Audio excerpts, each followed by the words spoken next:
नमस्कार दोस्तों, अभी अभी बहुत बड़ी खबर निकलकर सामने आई है। कांग्रेस से बागी हुए सचिन पायलट ने पार्टी में लौटने का बड़ा संकेत दिया है, जिससे कांग्रेस में खुशी की लहर आ सकती है। दोस्तों, जानेंगे इस खबर के बारे में विस्तार से। वहीं दूसरी तरफ आपको बता दें, राजस्थान में कांग्रेस ने बड़ा दावा किया है। बोला 48 घंटे के अंदर पायलट गुट के 3 विधायक गहलोत के खेमे में वापस आएंगे। वहीं दूसरी तरफ आपको बता दें, आगरा में भारतीय जनता पार्टी के नेता के फार्म हाउस पर सेक्स रैकेट का भांडाफोड़ हुआ है, जिसमें 12 लोग गिरफ्तार किए गए हैं। इसी मामले को लेकर भाजपा नेता ने बड़ा बयान दिया है। दोस्तों, क्या है पूरी खबर, विस्तार से जानेंगे। लेकिन इससे पहले अगर आपको भी लगता है कि क्या कांग्रेस से बागी हुए सचिन पायलट को पार्टी में वापस आ जाना चाहिए और राजस्थान की कांग्रेस सरकार को पूरे 5 साल चलने देना चाहिए, कमेंट कर अपनी राय जरूर बताएं और इस वीडियो को ज्यादा से ज्यादा लाइक और शेयर करें। दरअसल आपको बता दें कि राजस्थान में लगभग 1 महीने से सियासी सरगर्मियां चल रही हैं, जहां एक तरफ भारतीय जनता पार्टी यह दावा कर रही है कि गहलोत सरकार के पास बहुमत नहीं है, तो वहीं दूसरी तरफ राजस्थान के मुख्यमंत्री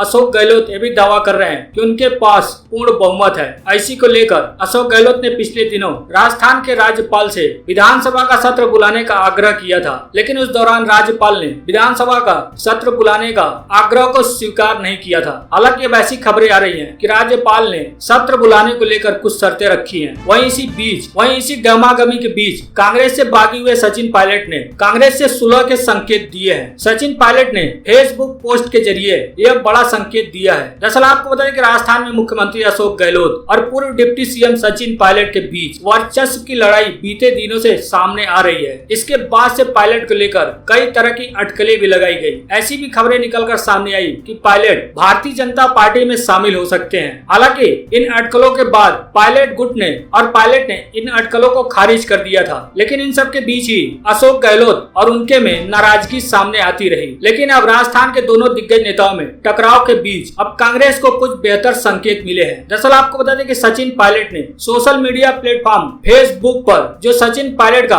ऑफिशियल फेसबुक अकाउंट है, उनमें उन्होंने कुछ पोस्ट किए हैं, जिसमें कांग्रेस पार्टी का हाथ का चिन्ह वापस लौट आया है। उन्होंने एक के बाद एक कई पोस्ट किए हैं। हालांकि आपको बता दें कि राजस्थान का विवाद शुरू होने से कुछ समय पहले उन्होंने फेसबुक पोस्ट से पार्टी का चिन्ह और पार्टी का नाम गायब कर दिया था। इसके बाद से ही ऐसा माना जा रहा था कि वो बीजेपी में शामिल होंगे। लेकिन अब सचिन पायलट ने अपने फेसबुक अकाउंट के जरिए ऐसे संकेत दिए हैं, जिससे ऐसा लग रहा है कि वो सुलह के मूड में है। आपको बता दें कि पायलट ने फेसबुक पर आज ही के दिन केंद्रीय रिजर्व पुलिस बल के स्थापना दिवस की शुभकामनाएं दी हैं। इसके साथ ही उन्होंने केंद्रीय रिजर्व पुलिस बल के एक फोटो भी शेयर किया, जिसमें हाथ का चिन्ह दिखाई दे रहा है और साथ ही उसमें इंडियन नेशनल कांग्रेस राजस्थान भी लिखा गया है। उन्होंने पोस्ट करते हुए लिखा है कि सेवा और निष्ठा के पर्याय एवं राष्ट्र की सुरक्षा और जनता की रक्षा के लिए सदैव निस्वार्थ भाव से समर्पित केंद्रीय रिजर्व पुलिस बल के समस्त जवानों एवं देशवासियों को केंद्रीय रिजर्व पुलिस बल के स्थापना दिवस की हार्दिक शुभकामनाएं। इसके साथ ही उन्होंने एक दूसरा भी फेसबुक पोस्ट डाला है, जिसमें उन्होंने पूर्व राष्ट्रपति एपीजे अब्दुल कलाम की पूर्ण तिथि को नमन किया है। साथ ही उन्होंने पूर्व राष्ट्रपति एपीजे अब्दुल कलाम का एक फोटो भी शेयर किया है। इस फोटो के नीचे आप देख सकते हैं कांग्रेस का चिन्ह है, साथ ही इंडियन नेशनल कांग्रेस राजस्थान भी लिखा हुआ है। हालांकि सचिन पायलट यही नहीं रुके, उन्होंने तीसरा पोस्ट भी किया है, जिसमें उन्होंने महाकवि गोस्वामी तुलसीदास की जयंती का फोटो शेयर करते हुए उन्हें नमन किया है। सचिन पायलट ने तुलसीदास जी का जो फोटो शेयर किया है, उसमें भी आप देख सकते हैं नीचे कांग्रेस का चिन्ह है और साइड में इंडियन नेशनल कांग्रेस राजस्थान लिखा हुआ है। इन तीनों पोस्ट में नीचे के भाग में कांग्रेस पार्टी का चिन्ह हाथ मौजूद है, साथ ही इंडियन नेशनल कांग्रेस राजस्थान भी लिखा हुआ है। वहीं दूसरी ओर सचिन पायलट के सोशल मीडिया प्लेटफॉर्म के बारे में जानकारी दी गई थी कि कांग्रेस नेता के बीजेपी में जाने की अटकलों को उन पोस्ट से भी बल मिला था, जिसमें उन्होंने कांग्रेस का चिन्ह हाथ का निशान हटा दिया था। उन्होंने पिछले दिनों कारगिल विजय दिवस और नाग पंचमी का अपने फेसबुक अकाउंट पर पोस्ट किया था। इन दोनों पोस्ट में पार्टी का सिंबल मौजूद नहीं था। अब उन्होंने सुरक्षा बल और पूर्व राष्ट्रपति एपीजे अब्दुल कलाम एवं तुलसीदास जी का जो पोस्ट शेयर किया है, उस पोस्ट को कांग्रेस के निशान और इंडियन नेशनल कांग्रेस राजस्थान लिखकर शेयर किया है। इन सभी पोस्टों से यह साफ साफ लगता है कि वो कहीं न कहीं कांग्रेस से सुलह करने के मूड में है। हालांकि यह संकेत सिर्फ उनके फेसबुक पोस्ट से ही मिलता है, लेकिन अभी तक इस तरह का कोई भी बयान सचिन पायलट के द्वारा नहीं दिया गया है। बढ़ते हैं अगली बड़ी खबर की तरफ। आपको बता दें, कांग्रेस ने दावा किया है कि 48 घंटे घंटे के अंदर पायलट गुट के 3 विधायक गहलोत के खेमे में लौट आएंगे। साथ ही राजस्थान में बीएसपी विधायकों के विलय की याचिका भी स्पीकर ने खारिज कर दी है। आपको बताएं कि राजस्थान में जारी राजनीतिक संग्राम में 3 बड़े अपडेट सामने आए हैं, जिसमें बीएसपी विधायकों के कांग्रेस में विलय को लेकर भारतीय जनता पार्टी नेता द्वारा दायर की गई याचिका राजस्थान के स्पीकर ने खारिज कर दी है। वहीं दूसरी तरफ राजस्थान हाई कोर्ट में एक जनहित याचिका दायर कर राज्यपाल कलराज मिश्र को पद से हटाने की मांग की गई है। इसी के साथ ही कांग्रेस के प्रवक्ता रणदीप सिंह सुरजेवाला ने दावा किया है कि सचिन पायलट का साथ दे रहे 3 विधायक लौटने वाले हैं। आपको बताएं कि राजस्थान के राज्यपाल को उनके पद से हटाने के लिए सोमवार को यानी आज राजस्थान हाई कोर्ट में एक जनहित याचिका दायर की गई है। इस जनहित याचिका में कहा गया है कि राज्यपाल कलराज मिश्र ईमानदारी से अपने पद का निर्वहन नहीं कर रहे हैं। यह जनहित याचिका एडवोकेट शांतनु पारिक ने दायर की है। दरअसल आपको बता दें कि राजस्थान में अशोक गहलोत की सरकार विधानसभा का सत्र बुलाना चाहती थी, लेकिन राज्यपाल ने इसकी इजाजत नहीं दी। लेकिन इसी बीच सूत्रों के हवाले से दावा किया गया है कि सचिन पायलट के साथ खड़े 19 विधायकों में 3 विधायक दोबारा से गहलोत खेमे लौटने को तैयार हैं। कांग्रेस विधायकों को संबोधित करते हुए सुरजेवाला ने कहा कि अगले 48 घंटे में 3 विधायक गहलोत के साथ आ जाएंगे। हालांकि इस पर अभी तक स्पष्ट तौर पर सामने कुछ नहीं आया है। बढ़ते हैं अगली बड़ी खबर की तरफ। आपको बता दें कि आगरा में भारतीय जनता पार्टी के नेता के फार्म हाउस पर सेक्स रैकेट का भांडाफोड़ हुआ है, जिसमें 12 लोगों को गिरफ्तार किया गया है। दरअसल आपको बता दें उत्तर प्रदेश की आगरा पुलिस ने भाजपा नेता के फार्म हाउस से सेक्स रैकेट का भांडाफोड़ किया है। जिस भाजपा नेता के फार्म हाउस से इस रैकेट का भांडाफोड़ हुआ है उनका नाम अशोक राणा है और अशोक राणा आगरा में भाजपा के पूर्व जिला अध्यक्ष भी रह चुके हैं। दरअसल आपको बता दें पुलिस के मुताबिक सिकंदरा के इंडस्ट्रियल एरिया स्थित कमला फार्म हाउस में यह धंधा चल रहा था। सिकंदरा पुलिस और क्राइम ब्रांच ने छापा मारकर इस खेल का खुलासा किया है, जिसमें 3 युवतियों सहित 12 लोगों को गिरफ्तार किया गया है। यह फार्म हाउस भाजपा नेता का बताया जा रहा है। पुलिस के मुताबिक उनके यहाँ चल रहे देह व्यापार की जानकारी थी, उन्हें इस धंधे में कमीशन भी मिलता था। वहीं भाजपा नेता पुलिस के आरोप से सन्न भी है। उनका कहना है कि उन्हें बदनाम करने की साजिश है। आप पता है कि शुक्रवार को वहाँ के एसएसपी और एसीएम के नेतृत्व में सिकंदरा पुलिस और क्राइम ब्रांच की टीम ने कमला फार्म हाउस में छापा मारा था। पुलिस के पहुंचते ही फार्म हाउस से मौके पर 3 युवती और 9 युवक रंगे हाथों पकड़े गए थे, जिनको अब गिरफ्तार कर लिया गया है। एसएसपी ने बताया कि यह फार्म हाउस भाजपा नेता का है, जिसको सचिन, परम विष्णु और विशाल गोयल ने फार्म हाउस लीज पर ले रखा है। चारों साझेदार को भी गिरफ्तार कर लिया गया है। पुलिस के मुताबिक आरोपित प्रदीप और एक शख्स ने बताया कि विभिन्न स्थानों से लड़कियां लाते थे। इसके बाद उन्हें फार्म हाउस में आने वाले ग्राहकों के सामने पेश किया जाता था। गिरफ्तार फार्म हाउस संचालकों ने पूछताछ में पुलिस को बताया कि फार्म हाउस मालिक को इस अवैध धंधे की जानकारी थी, उन्हें भी इस धंधे से कमीशन मिलता था। अब पुलिस ने आरोपियों के खिलाफ अनैतिक देह व्यापार निवारण अधिनियम के तहत मुकदमा दर्ज किया है। हालांकि जिस बीजेपी नेता के फार्म हाउस पर यह धंधा चल रहा था, उन्होंने इस मामले पर बड़ा बयान दिया है। उनका कहना है कि आगरा पुलिस जानबूझकर उन्हें केस में फंसा रही है। उनका कहना है कि मैंने फार्म हाउस को इन चारों आरोपियों को लीज पर दे रखा था, मेरा इससे कोई लेना देना नहीं है। मैं चाहता हूं कि मामले की निष्पक्ष जांच हो। हालांकि पुलिस के मुताबिक पकड़े गए चारों आरोपी, जिनका बयान है कि इस धंधे की जानकारी फार्म हाउस मालिक को थी और उसमें उनको हिस्सा भी जाता था, लेकिन बीजेपी नेता ने इससे इनकार किया है और बोला है कि मुझे फंसाया जा रहा है। बढ़ते हैं अगली बड़ी खबर की तरफ। राजस्थान मामले में बसपा से कांग्रेस में आए विधायक ने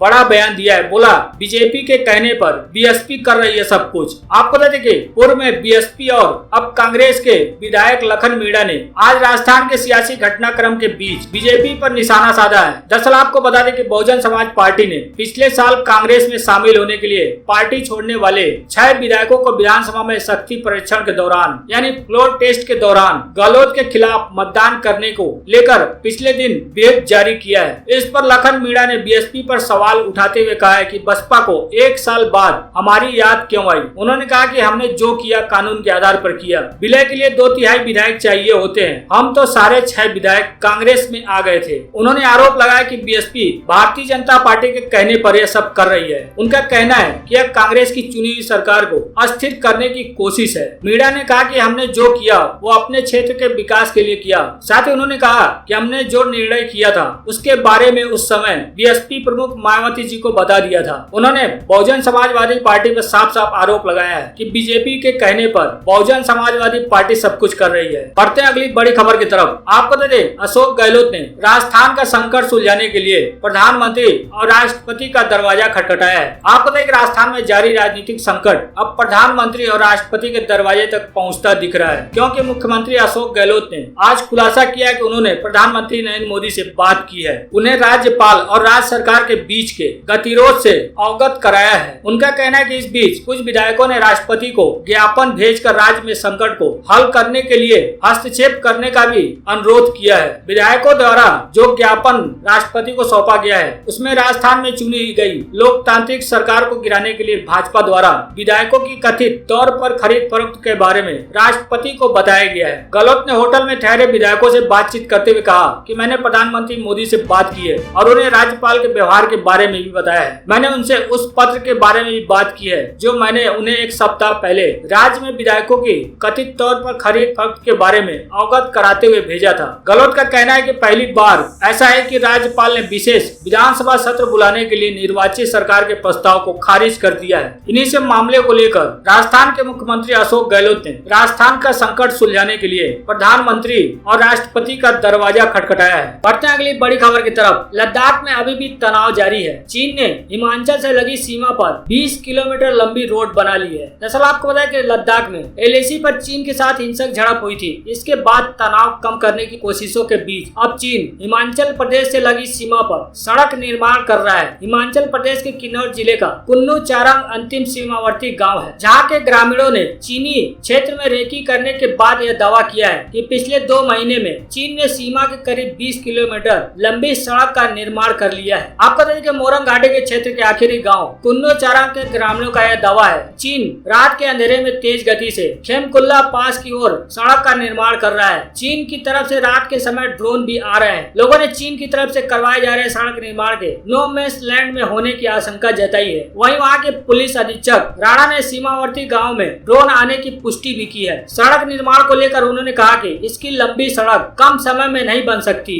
SP ने कहा कि ग्रामीणों ने इस संबंध में जानकारी दी थी। उनका कहना है कि भारतीय सीमा क्षेत्र में ऐसा कुछ नहीं हो रहा है, घबराने की जरूरत नहीं है। वह कुन्नू चारंग गांव के प्रधान ने कहा कि कुछ ग्रामीण खेमाकुल्ला पास गांव गए थे और रेकी कर आने के बाद सीमा पार सड़क निर्माण की जानकारी दी। हालांकि उन्होंने कहा कि इतनी लंबी सड़क रातों रात तो नहीं बनी होगी, इसका निर्माण कई महीनों से कराया जा रहा होगा। वहां के प्रधान ने इसे लेकर सुरक्षा एजेंसियों के कार्य प्रणाली पर भी सवाल उठाए हैं। आपको बता दें कि चारंग गाँव चीन सीमा के करीब है। यहाँ तक पहुँचने के लिए अच्छी सड़क भी नहीं है और ग्रामीणों के पास मोबाइल फोन तो है, लेकिन मोबाइल फोन से बात करने के लिए उन्हें लगभग 14 किलोमीटर दूर जाना पड़ता है। इसी कड़ी में गांव वालों ने इस बात का खुलासा किया है कि चीन ने सीमा के करीब 20 किलोमीटर लंबी सड़क का निर्माण कर लिया है। बढ़ते हैं अगली बड़ी खबर की तरफ। आज फिर राहुल गांधी ने मोदी सरकार पर निशाना साधा है। दरअसल आपको बता दें कि चीन के साथ सीमा विवाद की शुरुआत के साथ कांग्रेस नेता राहुल गांधी लगातार इस मुद्दे पर केंद्र सरकार को घेरने में लगे हुए हैं। इसी कड़ी में एक बार फिर उन्होंने